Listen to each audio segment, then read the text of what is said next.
This is The Download from Sounds Profitable, your daily source for the essential news of the business of podcasting. Brought to you by Spreaker from iHeart. I'm Tom Webster. Here's what you need to know for today, Tuesday, April 2nd. From The Current, audio and retail are getting in tune with one another. Industry experts interviewed by The Current agree that retail media networks could be a driver for programmatic audio as the next essential advertising channel. Currently, RMNs and audio platforms are beginning to find a symbiotic relationship. CTV, connected television, might be the current frontrunner for RMNs, but A Million Ads global CRO Paul Kelly says audio enables retailers to deliver an audience-centric experience, focusing not just on who the audience is, but also where they are in the life cycle of the purchase. From search engine land, advertisers sue Meta for allegedly inflating ad viewership in a $7 billion lawsuit.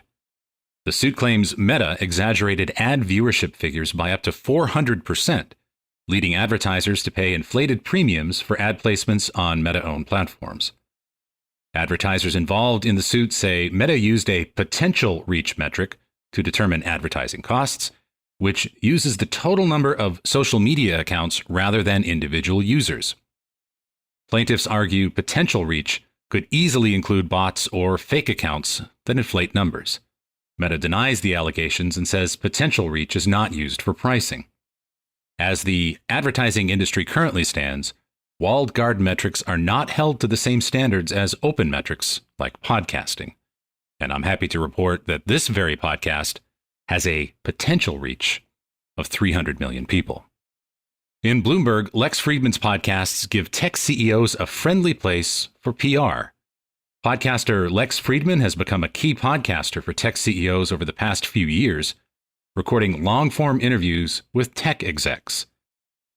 Previous guests include OpenAI CEO Sam Altman, Elon Musk, Mark Zuckerberg, and even celebrities like Kanye West and Joe Rogan.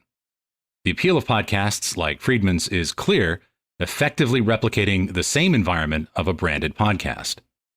Both allow higher-ups within an organization to appear before the company's most diehard fans without the heat of a press conference or the stress of a live stream.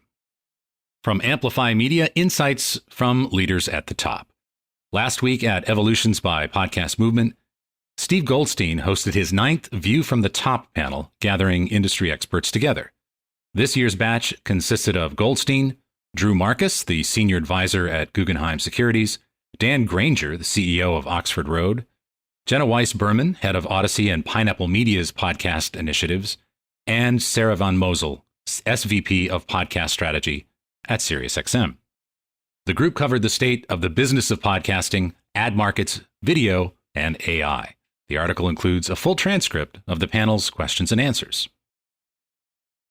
And Evan Shapiro writes, I am a creator. Shapiro proposes what is widely referred to as the creator economy is on the verge of shifting to something more. He proposes the widely accepted idea of the creator economy being synonymous with influencer marketing is not entirely true. And the required escape velocity from the inner circle of influencer marketing is relatively lower, as evidenced by some of the biggest podcast Patreon accounts only needing a little over 13,000 subscribers to break 1 million in annual income. Shapiro proposes there's a coming shift from a creator economy into a community economy, a segment of media not focused entirely on reach, but instead built around monetizing the passions of specific audiences and niches, an economy uniquely suited for podcasting. And for the rest of the news, historian Lindsey Graham, not the senator, has debuted QEZ, a game show podcast where you win by being smart or pretending that you are. Spotify premium listeners in Canada, Ireland, and New Zealand will gain access to the audiobook feature on April 9th. Friends and colleagues pay tribute to radio executive and entrepreneur Paul Chandler. And Libsyn Ads has published the March 2024 podcast ad rates, including the average 60-second ad spot CPM, $21.95, 4 cents lower than February, but on par with March 2023. Be sure to check out the links in every article mentioned right in your podcast listening app. or at soundsprofitable.com, where you can also subscribe to the newsletter version. The download is written and produced by Brian Barletta, Gavin Gaddis, and me, Tom Webster. This episode is hosted on Spreaker. For Sounds Profitable, I'm Tom Webster. Download us again tomorrow.